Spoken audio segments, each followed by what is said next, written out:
जय हिंद प्यारे छात्रों। और आज हमारा नया सेशन क्लास 10th का समाजवाद एवं साम्यवाद। समाजवाद एवं साम्यवाद बड़ा थोड़ा सा इसको हम समाजवाद को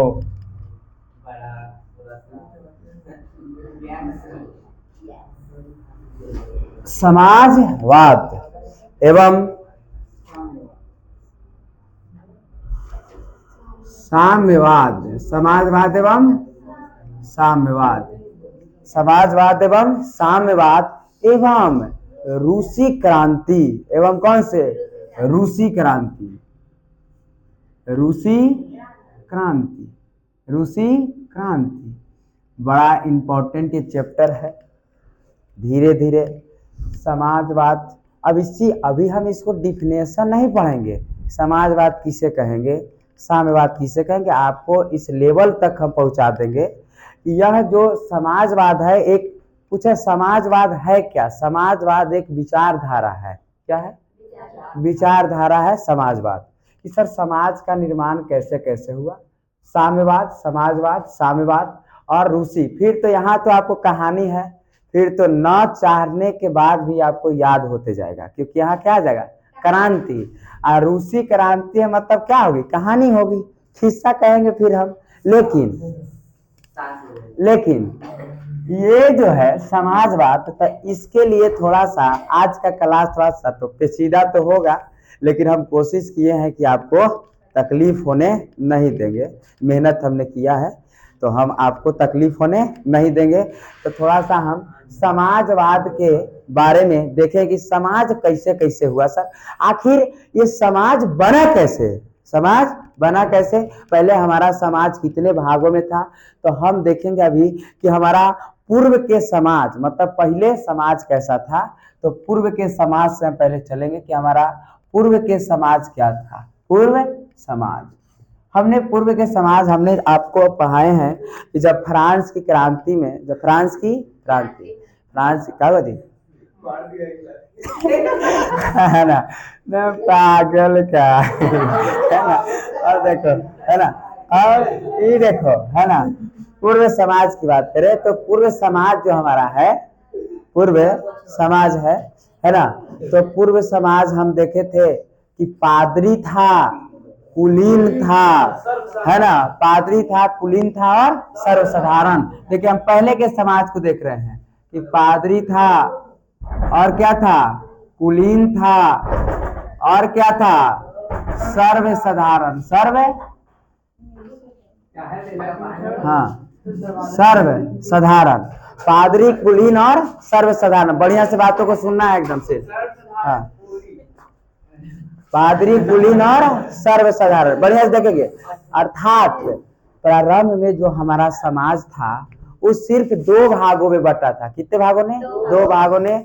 ई जो था, ई सब जो था, ई सब प्रथम स्टेट के अंतर्गत आते थे, और ई जो था हमारा द्वितीय अंतर्गत आते थे। मतलब ये प्रथम था, ये द्वितीय था। मध्य वर्ग हमारा नहीं था, मध्य वर्ग नहीं था। क्या मध्य वर्ग था? बिल्कुल नहीं। अब बस यही मध्य वर्ग के उदय होगा समाजवाद में। कहा? मध्य वर्ग को लाएंगे हम, मध्य वर्ग को लाएंगे हम। किसमें लाएंगे? नए नए मध्य वर्ग जब आएगा, पढ़ेगा, लिखेगा, तो नया विचार बढ़ेगा, नया विचार बढ़ेगा। और इसीलिए हम थोड़ी देर पहले कहे कि समाजवाद एक विचारधारा है। क्या है? थोड़ी देर पर कहे ना, हम नहीं समझे क्या? थोड़ी देर पहले हम कहे थे कि समाजवाद क्या है? विचारधारा। कैसे विचारधारा? हमने कहा आपको समझाएं कि नहीं समझाएं? कैसे? फिर से एक बार, फिर से बढ़िया से एक बार हम देखें कि पूर्व का जो हमारा समाज था, पहले का समाज था, तो दो भागों में था सर। एक प्रथम स्टेट और एक द्वितीय स्टेट। प्रथम स्टेट में हमने देखा था कि पादरी और कुलीन आते थे, और द्वितीय स्टेट में सर्व और साधारण। मध्य वर्ग गायब था, मध्य वर्ग गायब था। समझने की कोशिश करिए, है ना, मध्य वर्ग गायब था। जब मध्य वर्ग गायब है, मध्य वर्ग गायब है, तब शासन तो राजा ही कर रहा है। अति सबसे राजा और सबसे क्या गरीब, बीच बीच वाला के तो है ही नहीं था। और जब यही मध्य वर्ग आएगा तो नई नई क्या देगा, विचार देगा, नई नई बातों को कहेगा। और यही जब नई विचार देगा तो यही हम बोले थोड़ा देर पहले कि समाजवाद क्या है, विचारधारा है। तो यही समाजवाद क्या बनेगा, विचारधारा। समझ गए बात कि नहीं समझ गए? क्लियर ना कि समाजवाद कैसे विचारधारा है? पूछेंगे हम, बताओ समाजवाद क्या है, तो तुमको कहना है कि क्या है, कैसे बताना है कि सर पूर्व में जो हमारा समाज था सिर्फ दो ही भागों में था, मध्य वर्ग नहीं था। और जब धीरे धीरे औद्योगिक क्रांति हुई तब मध्य वर्ग का उदय हुआ और नई नई सोच और विचार दिए। और इसी के तहत इसीलिए हम कह सकते हैं कि समाजवाद एक विचारधारा है। क्लियर ना? क्लियर। थोड़ा सा आगे, बड़ा टफ सेशन है, लेकिन हमने इसको सोचा है कि एकदम क्या करें, एकदम स्लो में सर, एकदम धीरे धीरे बातों को बताएं, एक एक बातों को बता दे। इस समय जो था, इस समय पूर्व के जो समाज था, हमारा जो राजा रहता था, कौन राजा, ये कैसा रहता था, निरंकुश। निरंकुश। आपने लुई 14वां को देखा, लुई 16वां को देखा, एकदम कैसा राजा रहता था, निरंकुश। निरंकुश, निरंकुश राजा रहता था। मतलब इस पर कोई अंकुश लगाने वाला नहीं है। धर्म की बात करें तो इसमें धर्म के आधार पर भी टैक्स लिया जाता था। राजा जो पादरी और कुलीन के द्वारा चर्च की सहायता से, किसके सहायता से, चर्च के सहायता से कहता था कि राजा जो होता है वो एकदम दैवीय शक्ति है, राजा सबसे ऊंचा है, राजा की बातों को मानो, दैवीय शक्ति। हाँ, सबको विशेषाधिकार प्राप्त था। नहीं, हम पूर्व के समाज में सब देख चुके हैं कि सबको क्या प्राप्त है, विशेषाधिकार। विशेषाधिकार मतलब क्या हुआ, विशेषाधिकार। विशेषाधिकार मतलब यह है कि इसको पादरी कुलीन को विशेषाधिकार प्राप्त था। काइट नामक कर इस पर लगा सकते हैं, लेकिन सर्वसाधारण के कोई विशेषाधिकार कानून प्राप्त नहीं था। विशेषाधिकार प्राप्त किसको है, अर्थात प्रथम वर्ग को, फर्स्ट स्टेट वाले। क्या द्वितीय वाले को? कुछ नहीं। और ये सब हमने पूर्व के समाज को देखा, किसको, पूर्व के समाज को। और यही हमारा पूर्व के समाज था। लेकिन औद्योगिकरण शुरू हुआ। क्या हुआ, औद्योगिकरण। औद्योगिक क्रांति एक आया। कौन से क्रांति, औद्योगिक क्रांति। यहाँ पर देखिएगा आपको थोड़ा सा मोड़ मिल रहा है, समझ लो सब अब आया। देखो 1757 में, 1700 पलासी के युद्ध, पलासी का युद्ध 1757 में पलासी का क्या हुआ था, युद्ध हुआ था। 1757 के जब पलासी का युद्ध हुआ, अर्थात हम पूछें कि बताइए 1757 जो है किस शताब्दी के अंतर्गत आ रहा है, तो 18वीं शताब्दी। किस शताब्दी, 18वीं शताब्दी। 18वीं शताब्दी अर्थात यही 1797 से पहले, 1797 से पहले कोई औद्योगिक क्रांति नहीं था, कोई मशीनरी नहीं था। यही 1757 के बाद, अर्थात इसको हम कह सकते हैं कि कितनी शताब्दी, 18वीं शताब्दी के। कभी कभी क्वेश्चन में हम देखे हैं कि 18वीं की औद्योगिक क्रांति कब हुई, तो लिखा है 18वीं शताब्दी।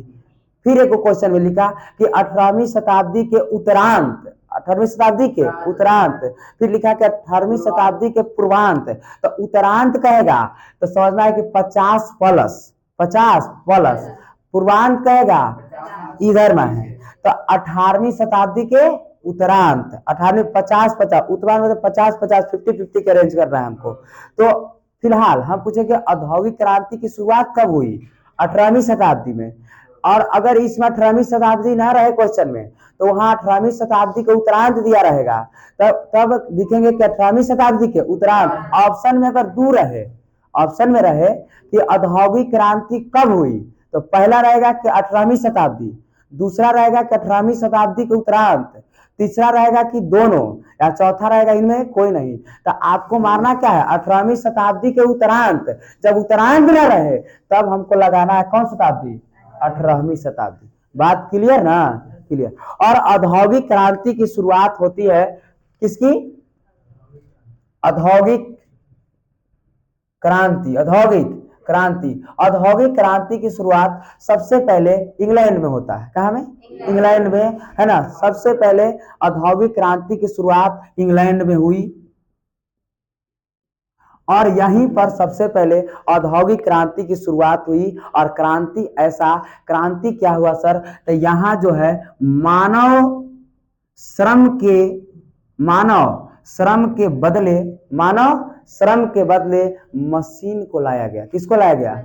मशीनरी को लाया गया। मानव श्रम के बदले मशीन काम करने लगा। और देखो कितनी बड़ी क्रांति हो रही है। पहले मानव काम करता था, हम सब काम करते थे, लेकिन मानव श्रम के बदले कौन काम कर रहा है? मशीन काम करने लगा। देखो कैसे क्रांति हो रही है।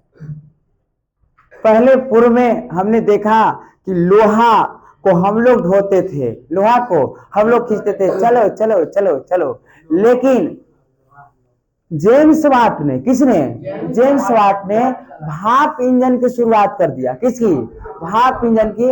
उल्टा हो गया। अब आदमी लोहा को नहीं ढो रहा है, आदमी लोहा को नहीं ढो रहा है, अब लोहे आदमी को ढो रहा है। कौन? लोहा आदमी को ढो रहा है।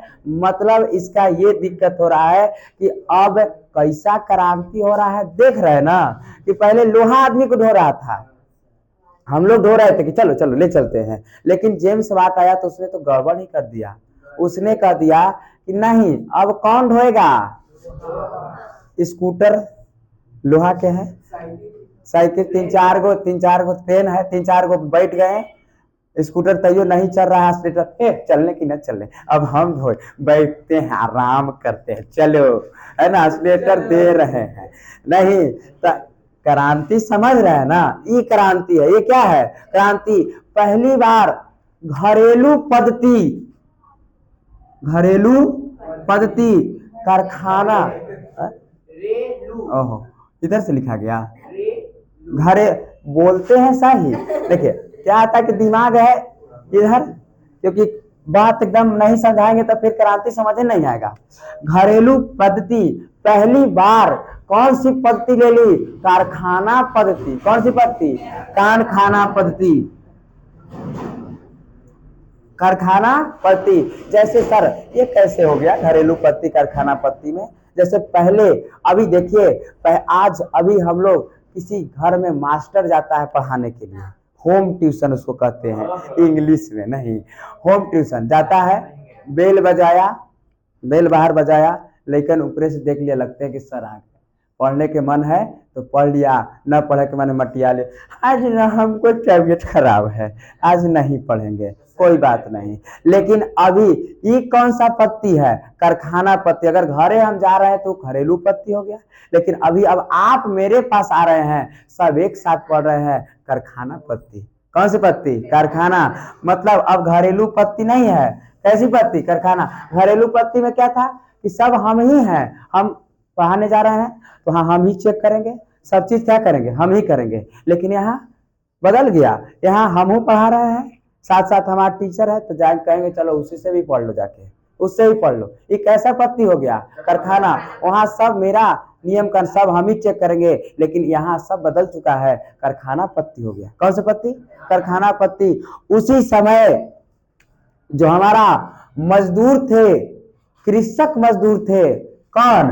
कृषक मजदूर थे, और इन्होंने कृषक मजदूर थे, क्या मजदूर बन गए? औद्योगिक मजदूर बन गए। कौन से? औद्योगिक, मतलब कंपनी वाले अब मजदूर बन गए। कैसे? कंपनी वाले, मतलब अब औद्योगिक मजदूर बन गए, औद्योगिक मजदूर बन गए। जब औद्योगिक, अब देखो यहीं से अब मध्यम वर्ग उजागर होगा, मध्यम वर्ग यहीं से उजागर होगा। अब हम पूछेंगे यहाँ से सवाल कि कृषक मजदूर औद्योगिक मजदूर कब बन गए? सर औद्योगिक क्रांति से कृषक मजदूर कौन से मजदूर बन गए? औद्योगिक मजदूर। पहले कृषक मजदूर थे, खेती बाड़ी गांव घर में काम करते थे, लेकिन जहिया से अब ये कंपनी आ गया तो कैसे मजदूर बन गए? औद्योगिक। अच्छा यहाँ से हम पूछे कि बताइए कि किसका जीवन अच्छा है, कृषक मजदूर का जीवन अच्छा है या औद्योगिक मजदूर का जीवन अच्छा है? औद्योगिक मजदूर का। चलिए बहुत अच्छी बात है। तो अब मेरी बातों को सुनिए, कैसे औद्योगिक मजदूर को हम कह रहे हैं कि कृषक मजदूर का जीवन अच्छा है। कैसे है का ई देखिए, इसको औद्योगिक मजदूर जब कंपनी हो गया, इसको काम अत्यधिक घंटे कराने जाने लगा। काम जोड़ तोड़ से ज्यादा घंटे करो, कोई दिक्कत नहीं है, काम करो, पूरा क्या करो, काम करो। एक एक रूम मिलता है जी।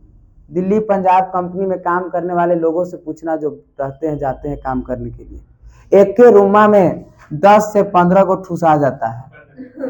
एक के रूम में, एक के रूम में औद्योगिक में। देखिए, हाँ देखिए, देखिए कैसे मध्यम वर्ग उजागर हो रहा है। समाज को समझिए, समाज कैसे मध्यम वर्ग उजागर हो रहे हैं, कैसे निकलेंगे मध्यम वर्ग, तब कैसे विचार देंगे।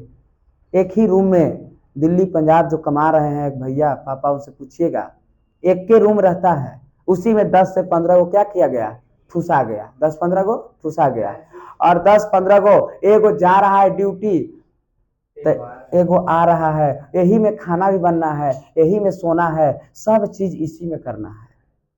छोटे से कृषक मजदूर, मालिक का बहुत बड़ा खेत है, उसमें काम कर रहे हैं, बहुत बड़ा घर बनवेले हैं एकदम मालिक। गांव घर में राजे जो मलिकाना जो है, बहुत बड़े घर बनवेले हैं। मजदूर, कृषक मजदूर काम कर रहे हैं, जाके इनके दलान बहुत बड़ा है एकदम, मारे 3-4 घोलटनिया, कोई फर्क नहीं आओ, जगह भी है ये है, जगह भी है ये है, फिर मारा 3-4 घोलटनिया, कोई दिक्कत नहीं, खाने की भी दिक्कत नहीं है, मालिकों ही खा लिया, लाइए भूख लगल है खा लेते हैं। तो कुछ तो इनका जीवन तो ठीक न है, ये कलह कोरहाक से तो अच्छी बात न है। और जब अत्यधिक घंटे काम, अच्छा हवा नहीं, अच्छा वातावरण नहीं, यहाँ तो कृषक मजदूर तो कुछ ठीक है ना है, कुछ तो ठीक है। लेकिन शोषण दोनों तरफ से होता है, शोषण दोनों तरफ, ये नहीं कि शोषण नहीं हो रहा है, इधर राजा भी क्या कर रहा है, शोषण कर रहा है। हाँ, लेकिन रहने की व्यवस्था, कुछ जीवन शैली जो है कृषक मजदूर का ठीक है, क्या औद्योगिक मजदूर का ठीक है? नहीं। देखना कभी कभी बाहर में बेचारे कंपनी, मेरे गांव में सब कंपनी में काम करते हैं, और जानते हो आके क्या कहते हैं, काशी जानी था, यही खेत रहता तो यही काम कर लेते, कंपनी में कहीं काम करे नहीं जाते, यही काम कर लेते, और आके घरे काम करने लगते हैं, पैसा कमाने लगते हैं। जब तक चाहे वो बालुए ढो के घरे काम कर रहे हैं ना, तो अच्छे काम कर लेते हैं, कहते हैं कि उससे तो अच्छा है कि 1 गो में 20 को रह रहे हैं, जीवन शैली अच्छा है। और जब ये बातों को देखा, औद्योगिक मजदूर, इसको ही हम सर्वसाधारण वर्ग के नाम से जानते हैं, सर्वसाधारण, सर्वहारा कहा गया, सर्वहारा, सर्वहारा वर्ग कहा गया। सर्वहारा मतलब सब जगह से हारा, सब जगह से। सर्वहारा का मतलब क्या है सर? तो सब जगह से हारा हुआ है, सब जगह से हारा।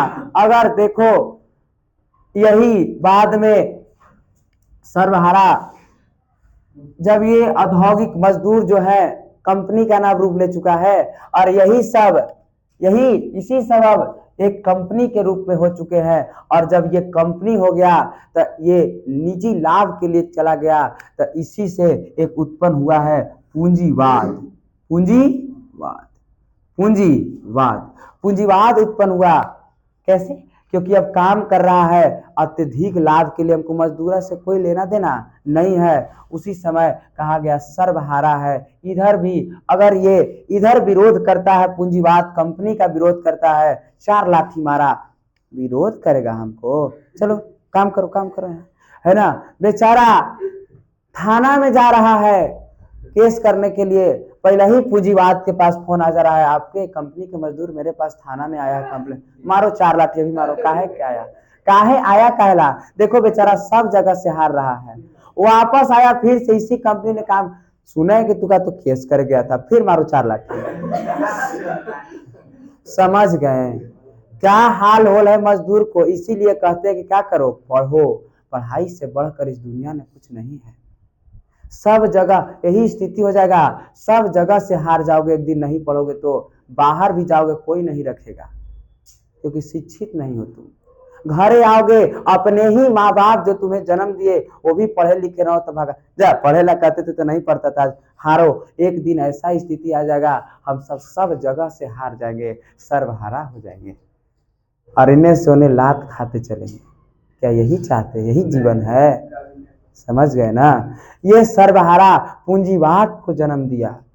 धीरे धीरे औद्योगिक मजदूर जो थे, इन सब ने कहा कि देखो हम लोग तो दुख कर ही रहे हैं, जब सब बाहर गए कंपनी में काम करने लगे तो बोले अपने आने वाले पीढ़ी बाल बच्चे को कि अब कंपनी नहीं, थोड़ा सा पढ़ो, बुद्धिजीवी बनो, पढ़ाई लिखाई करो। और यहीं से पढ़ाई लिखाई, जब धीरे धीरे पढ़ाई लिखाई हो रही है, तब जाकर के यहाँ से एक नया वर्ग की उत्पत्ति हो रही है। कौन सा वर्ग? मध्यम वर्ग। तो मध्यम वर्ग की कैसे उत्पत्ति हुई, समझे कि नहीं समझे? और यही मध्यम वर्ग को हम किताब में लिखा होगा बुर्जुआ वर्ग कहा गया।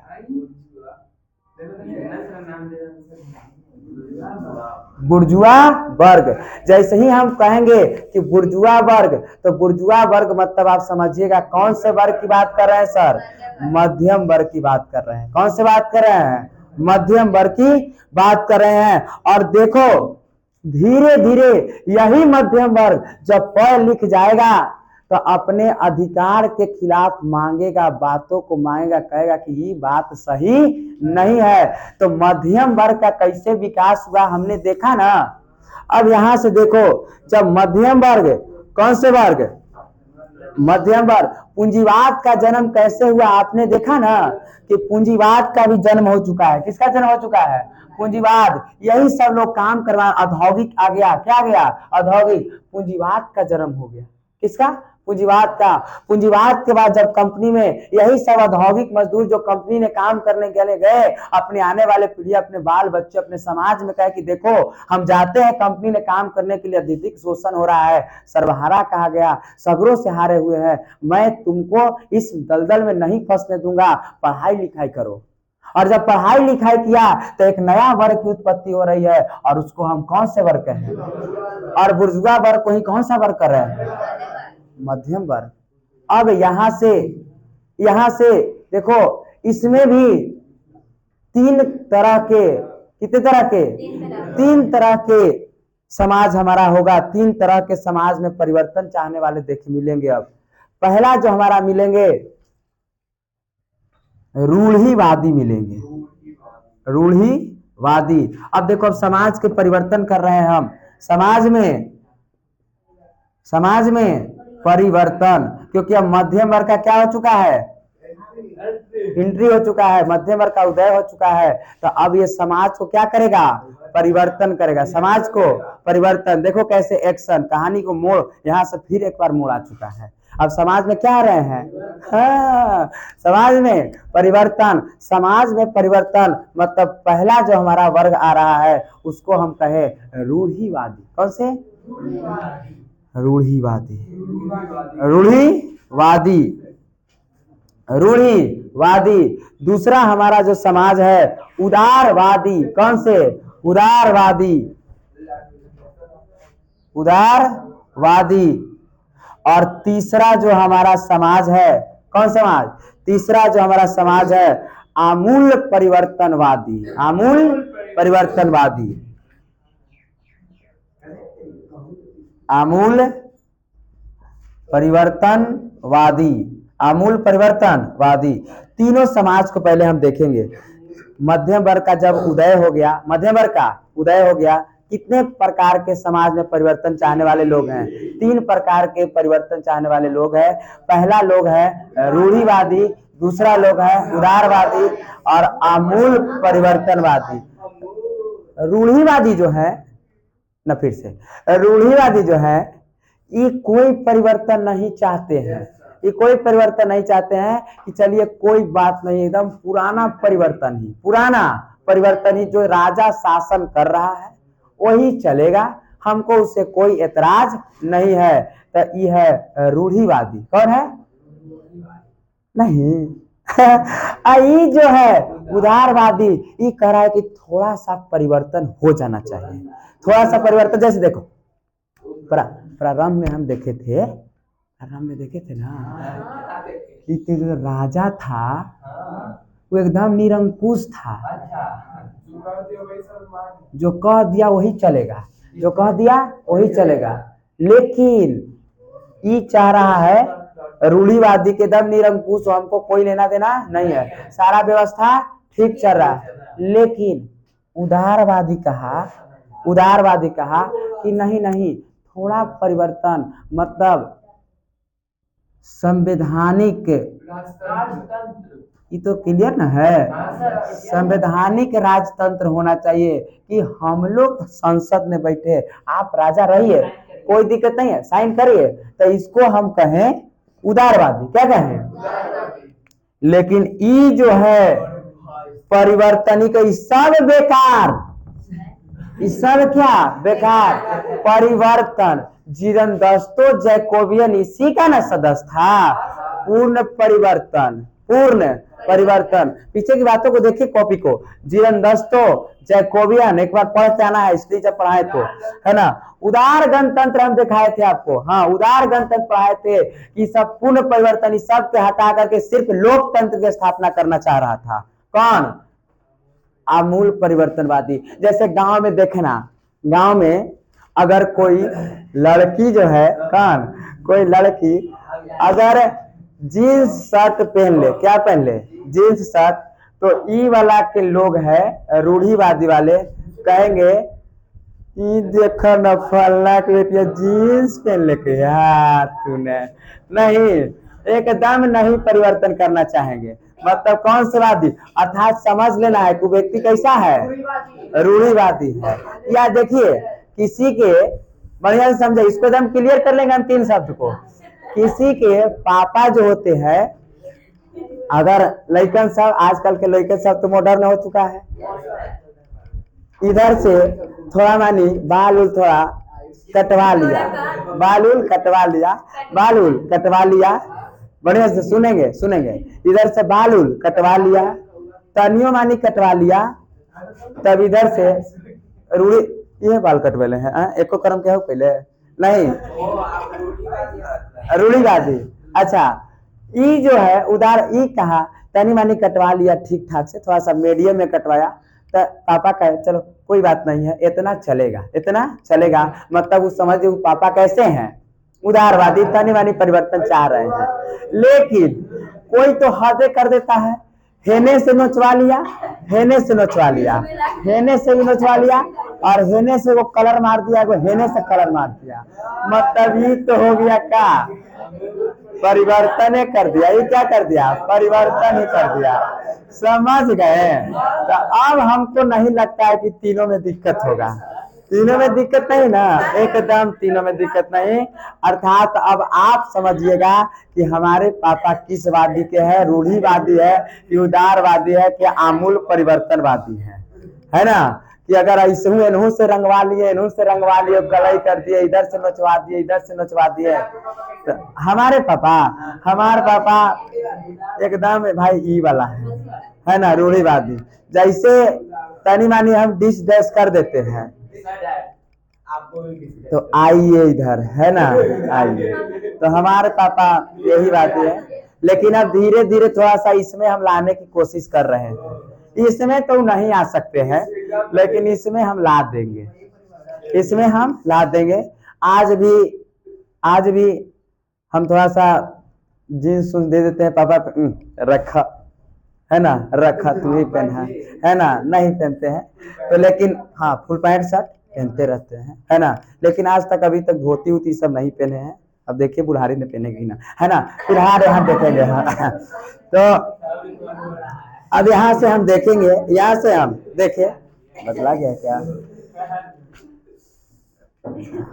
यहाँ से उदारवादी जो सोच रहे हैं, कौन सोच रहे हैं, उदारवादी। अब देखो यहाँ से थोड़ा मिटा रहे का, इसको यहाँ तक मिटा रहे, जगह खत्म हो गया, थोड़ा सा रोको तो उसको, है ना। कौन उदारवादी है और कौन थोड़ा सा रूढ़िवादी है और कौन आमूल परिवर्तनवादी है, इस बात को थोड़ा सा हम देखेंगे। उदारवादी सोच रहे हैं, कौन सोच रहे हैं? उदारवादी सोच रहे हैं कि मैं एक ऐसा राष्ट्र का निर्माण करूं, ऐसा एक देश बनाऊं, ऐसा एक देश बनाऊं जिसमें सबका अधिकार बराबर हो, सबका अधिकार बराबर हो। मतलब ये समझ रहे कौन? उदारवादी। किसकी बात है? उदारवादी की बात है। इसको तो रूढ़िवादी के तो हमको कोई मतलब ही नहीं है, क्योंकि ये तो कोई परिवर्तन नहीं चाह रहा है। हाँ। तो प्रतिदिन दिख रहा है ना। तो देखिए कि रूढ़िवादी कुछ परिवर्तन चाह रहा है, चाहेगा कौन?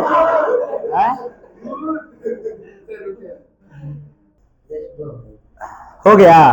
तो यहां से देखिए, ये तो कोई परिवर्तन नहीं चाहेंगे, तब परिवर्तन दुए लोग न चाहेगा।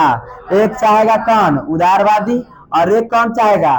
आमूल परिवर्तनवादी। आमूल परिवर्तनवादी कि उदारवादी कह रहे हैं कि ऐसा राष्ट्र होना चाहिए, ऐसा राष्ट्र होना चाहिए जिसमें सभी धर्मों के समान अधिकार हो, समान क्या हो? बराबर का समान हो। सभी धर्म, सभी का धर्म क्या हो जाए? बराबर हो जाए। सबका अधिकार बराबर हो। सबका अधिकार क्या हो? बराबर हो। सबका अधिकार बराबर हो। ये सब सोच कौन रहा है? मध्यमवादी, उदारवादी। और इसमें लोकतंत्र की सोच रहा है कि क्या हो? लोकतंत्र हो या संवैधानिक लोकतंत्र हो। संवैधानिक राजतंत्र करते हैं, संवैधानिक राजतंत्र। अच्छा ये बताइए कि उदारवादी ई वाला सोचेगा बात कि ई वाला सोचेगा? तो सर ई वाला सोचेगा। ई कौन सोचेगा? परिवर्तनवादी। ये कौन सोचेगा? परिवर्तनवादी। पहला ही बात को बताते, सब एकदम पहला ही बता देता है, सोचे तो कुछ कुछ। इसी समय सार्वभौम मताधिकार की बात होगी। किसकी? सार्वभौम मताधिकार। सार्वभौम मताधिकार। अच्छा ये बताइए, यहां तो एकदम आपको गड़बड़ा देंगे। यहां हम आपको एकदम पक्का गड़बड़ा देंगे कि अच्छा ये बताइए कि सार्वभौम मताधिकार, सार्वभौम मताधिकार कौन सोचेगा? ई सोचेगा कि ई सोचेगा? सार्वभौम मतलब वोट देने का अधिकार है, तो कौन सोचेगा? आमूल कि उदारवादी? दोनों सोचेगा नालायक को। अब देखो कैसे, अब देखो कैसे। हाँ, आमूल परिवर्तनवाद ये सोचेगा, सिर्फ ये सोचेगा कि हम बताए थे कि समाज दो भागों ने, एक निष्क्रिय नागरिक था, एक सक्रिय नागरिक था। निष्क्रिय नागरिक और सक्रिय नागरिक। ये सोचेगा कि निष्क्रिय नागरिक क्यों वोट देंगे? सक्रिय नागरिक जो कम से कम देश के लिए 3 दिन का टैक्स देता है, उसी को वोट देने का अधिकार होगा। निष्क्रिय को कोई अधिकार? वो सब आदमी है, देश के भविष्य के बारे में सोचता है नहीं सोचता है, तो उसको वोट देने का अधिकार नहीं है। तो ये किसके बारे में सोचेगा? निष्क्रिय की सक्रिय के बारे में? सक्रिय के बारे में। लेकिन ई आएगा तो दोनों के बारे में सोचेगा कि नहीं नहीं, सबको वोट देने का अधिकार क्या है? बराबर है। कम से कम 3 दिन का टैक्स जो दे। आयु लगता 30 था, 25। हाँ, 25 वर्ष कम से कम क्या हो जाए? आयु हो जाए। वही वोट। ये किसके बारे में सोचेगा? ये उदारवादी सोचेगा कि सिर्फ कौन वोट दे? निष्क्रिय से कोई मतलब नहीं है। और ये किसके बारे में सोचेगा? दोनों के बारे में सोचेगा। अब देखिए, अब इस तरह से हमारा समाज बन रहा है, इस तरह से समाज। और ऐसी सब व्यवस्था को हम अब यहाँ से आपका चैप्टर शुरू हो रहा है, समाजवाद। इतनी बात बताने के बाद अब यहाँ से नए विचार आ रहे हैं, मध्यम वर्ग उजागर हो रहा है। ये सब इतनी बातों को सोचा कौन? मध्यम वर्ग, मतलब बुर्जुआ वर्ग। किसने? बुर्जुआ वर्ग। अब यहाँ से एक नया समाज का उत्पत्ति हो रहा है। यहाँ से अब आपका चैप्टर स्टार्ट होगा, कौन से बाद? समाजवाद। तो ये बड़ा पेचीदा था, समझ में आया कि नहीं आया? यहाँ तक क्लियर है ना? आगे अब यहाँ से हम चलेंगे थोड़ा समाजवाद में।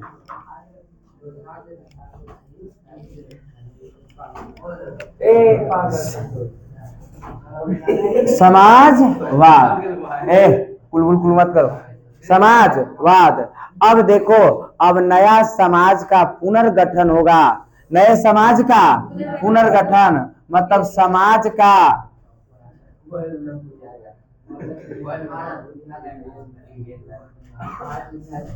समाज का पुनर्गठन, समाज का पुनर्गठन मतलब अब दूरगामी दृष्टि से, कैसे दृष्टि से, दूरगामी दृष्टि से, दूरगामी दृष्टि से मतलब अब दूर की ओर। अब समाज पढ़ लिख चुका है, अब समाज के बारे में सोचेगा तो दूर की बातों को सोचेगा, कैसे बातें को, दूरदर्शी सोचेगा, कैसे हम काम करेंगे कि आने वाला हमारा समाज क्या हो जाए, विकसित हो जाए, हमारा समाज विकसित हो जाए। इस समय जो उत्पादन होता था वो हमने देखा कि पूंजीवाद का जन्म हो चुका था, पीछे देखे पूंजीवाद का जन्म। अब समाज सवाल खड़ा कर रहा है कि अब निजी जो लाभ होता था, कैसे लाभ, निजी लाभ जो होता था, अब निजी लाभ नहीं होना चाहिए, अब ये निजी लाभ समाज के लाभ होना चाहिए। सबके जो निजी लाभ हो रहा है उसको समाज के आधार पर दीजिए, मतलब सामाजिक लाभ में बदलने के लिए कहेगा।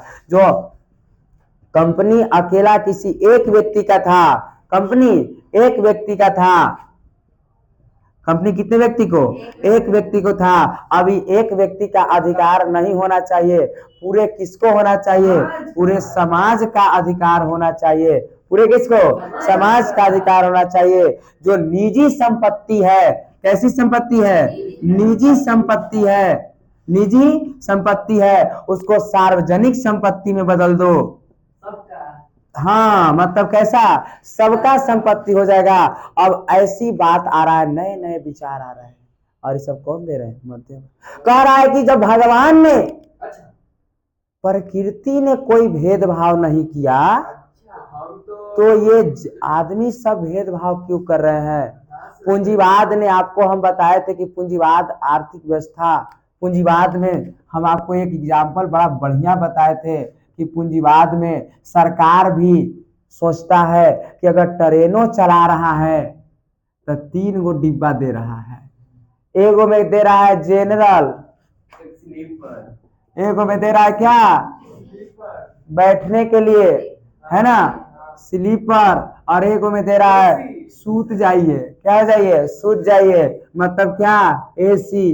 पूंजीवादी को देखिए क्या है कि जब आपके पास टिकट जैसी कटाने के लिए जाइए, काउंटर पर पूछता है पैसा है, जी है, एकदम खूब पैसा, खूब है, एकदम बहुत अच्छे बात है, तब है ना, बड़ा बढ़िया काम है, आइए आपके लिए इसमें 72 को सीटें हैं, 72 को बैठाते हैं, गर्मी ने एकदम कमल ओढ़ा के ले चलेंगे आपको, चलिए एसी मतलब गर्मी ने कमल ओढ़ा देंगे, एसी ने बैठाइए, चलिए एकदम आसान से बहुत अच्छा से चलिए, आपको कोई दिक्कत नहीं होना चाहिए। अगर सीट फुल हो रहा है तब आप बिहान आ जाइएगा, अभी सीट फुल है, ये मत जाइए, इससे सब जनरल में बैठता है, आप तर हो जाइएगा, आप अच्छे आदमी हैं, पैसा वाले हैं, कैसे हैं, पैसा वाले हैं, आप जो है एकदम कैसे जाइएगा, एसी में जाइए, कल के लिए कहा, कल जाइएगा, आज रुक जाइए आप, ऐसे व्यवस्था है। वही टिकट पर काउंटर के लिए जा रहा है, पैसा जी है, तानी मानी है, कोई बात नहीं, तानी मानी है ना, आपके लिए सुता के तो नहीं ले जाएंगे, लेकिन आप सीट उठ पर बैठ जाइए, हम आपको सीट उठ पर ले जाएंगे, बैठा के ले जाएंगे। स्लीपर की बात है, किसकी, स्लीपर की बात है, और इनमें 72 तो 72 रखेगा, लेकिन बैठा के ले जाएगा, कैसे ले जाएगा, बैठा के।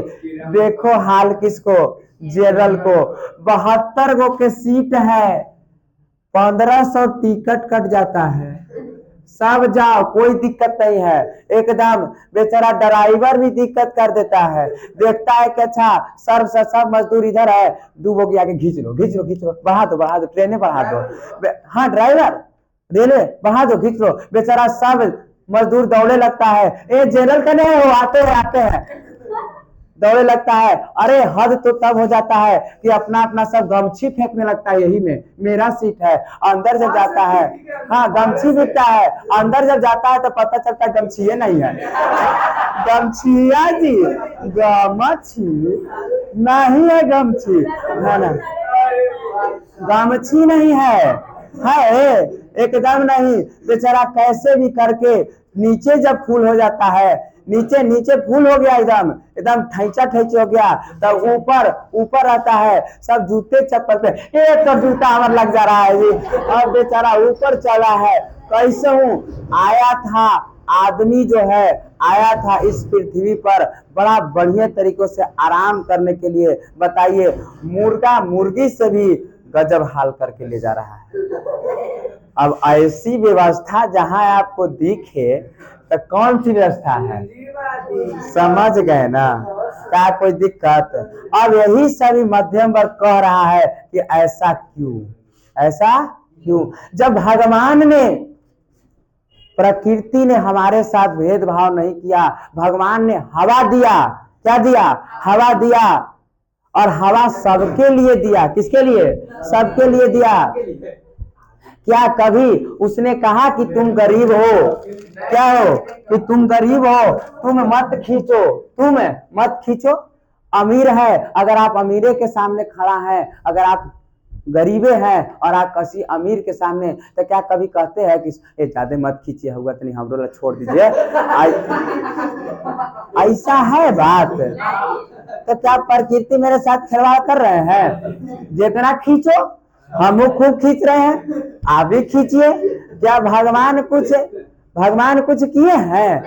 जब भगवान ने नहीं किया, भगवान ने सूर्य के प्रकाश को दिया सबके लिए। क्या कभी गरीब आगे आ जाए, सूर्य भगवान उगे और गरीब आ जाए, भिखारी आ जाए, तो क्या कभी सूर्य कहते हैं कि ये बोहनी खराब हो गया, पहले भिखारी आ गया? क्या कभी कहे हैं? बिल्कुल बिल्कुल नहीं, कभी कभी नहीं कहे। तो प्रकृति ने फल दिया, प्रकृति ने फल दिया, सुगा उगा सब खा रहा है एकदम बढ़िया से, सब कोई गया खाया। एक पक्षी आया, आधा खा के चला गया, कोई बात नहीं, छोड़ दो, दूसरे आएगा तब खाएगा। फिर एक और पक्षी आया, यह भी खाया, चला गया। जब पक्षी, प्रकृति, ये सब जब भेदभाव नहीं कर रहे हैं, तो तुम कौन होते हो भेदभाव करने वाले? ये पूछ रहा है कौन? मध्यम वर्ग। और तब हमारा समाज के देखो कैसे उत्पत्ति हो रही है। ये है समाजवाद, बड़ा विचित्र चैप्टर है ये, मजा आ गया था, आज पता चल रहा था थोड़ी सी बातों को। अब यहाँ से अब हम नए जो चरण आएंगे, क्या आएंगे चरण, थोड़ा सा 2 मिनट, हाँ ठीक है, 2 मिनट है ना। अब यहाँ से देखिए 2 चरण के सब कौन रहे हैं, तो मध्यम वर्ग। और मध्यम वर्ग कितने चरणों की, कितने, देखो 2 चरण में होगी, कितने चरण, 2 चरण में आएंगे लोग। एक पहला चरण में आएंगे और एक केमा चरण, दूसरे चरण में आएंगे। पहला चरण की बात है तो इसको यूटोपियन कहा जाएगा, यूटोपियन। कौन से यूटोपियन आएंगे? और ये सारे यूटोपियन, सारे जो ये सब विचारवादी है, सब विचारवादी लेखक है, ये सब अधिकतर फ्रांस के होंगे। कहाँ के? फ्रांस के। इस द्वितीय चरण में व्यवहारिक होंगे। अब व्यवहारिक हम आपको बताएं, व्यवहारिक किसे कहेंगे? व्यवहारिक होंगे, इसी को वैज्ञानिक समाजवाद के नाम से जानते हैं, वैज्ञानिक समाजवाद। ये व्यवहारिक होंगे, व्यवहारिक होंगे और वैज्ञानिक समाजवाद। इसमें कार्ल मार्क्स आएंगे, इसमें फ्रांस के Charles Fourier, Saint Simon, Charles Fourier इतना खराब नाम है ना, क्या याद नहीं आता है, चार्ल्स फॉरियर, सेंट साइमन, ये सब आएंगे और अपने अपने विचारधारा को देंगे। यूटोपियन का अर्थ होता है स्वप्नदर्शी, मतलब सपना देख रहा है। ये सब क्या देख रहा है? सपना। अब कैसे समाज के बदलाव होगा, कैसे समाजवाद आएगा, इसके बारे में हम आपको कल बताएंगे। फिलहाल आज के लिए इतना ही। सभी को जय हिंद। क्या है कि ये जितने होली जब आ रहा है, 1 महीना जो ये टाइम है, 1 महीना, तो इसमें जो भी बच्चे हैं जो ये लगता है कि उनसे हम पढ़ लें, डेमो पढ़ लें, चाहे जो भी पढ़ ले, तो हमारा 7वां से क्लास अभी अपने पढ़ाते हैं। 7वां से 10वां तक कोई भी बैच में आके 1 महीना तक पढ़ सकता है, 1 रुपया पैसा नहीं लगेगा। समझ गए? आप भी कोई भी है जो पढ़ना चाह रहे हैं तो 1 महीना के लिए हमारा फ्री है, 1 महीना के लिए फ्री है। मतलब होली के तक, मतलब ये मार्च जो है, पूरे मार्च 1 महीना का क्लास। अगर दूसरे अगर बच्चे हैं जो अगर चाहते हैं कि एक बार हिस्ट्री को मेरे तरफ पढ़े या किसी विषय में दिक्कत है, तो 1 महीना तक आप हमसे डेमो आकर ले सकते हैं, बिल्कुल मुफ्त है, 1 रुपया आपको नहीं लगेगा। है इंग्लिश में दिक्कत है, इंग्लिश वाले तो सर तो पढ़ा ही रहे हैं। नहीं, ठीक है।